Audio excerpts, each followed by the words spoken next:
আপনারা যারা পর্তুগালে আসতে চান তাদের জন্য আমার আজকের এই ভিডিওটা মনোযোগ দিয়ে শুনবেন। শুধু সহজ রাস্তা আপনারা বিদেশে চলে আসতে চান, কিন্তু কথাগুলো আপনারা মনোযোগ দিয়ে শোনেন না।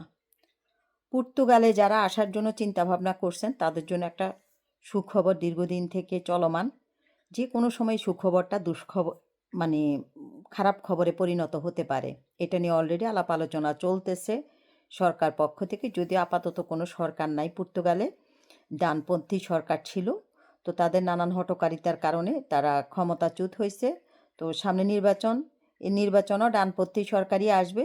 যে আগে রাষ্ট্রপ্রধান ছিল সে হয়তো হবে না, অন্যজন হবে, কিন্তু ডানপন্থী আসবে। তো তারা যদি আসে এই আইনগুলো সব বাতিল হয়ে যাবে পর্তুগালে মানুষদের জন্য। যে পর্তুগালে গভর্নমেন্ট একটা নতুন আইন করেছিল যে যেই দেশেরই অভিবাসী হোক, তার যদি 1 বছরের রেসিডেন্স থাকে, সে পর্তুগালে যদি একটা বাচ্চা জন্ম দেয়, সেই বাচ্চাটা পর্তুগালের জন্মের সাথে সাথে পাসপোর্ট পেয়ে যাবে। এই খবরটা হয়তো আপনারা অনেকেই জানেন না। তো আমি আপনাদেরকে এই খবরটা দিলাম। এইটা যে কোনো সময় বন্ধ হয়ে যাবে। তো মানে আপনি যদি শুধু আপনার রেসিডেন্সের মেয়াদটা 1 বছর থাকতে হবে।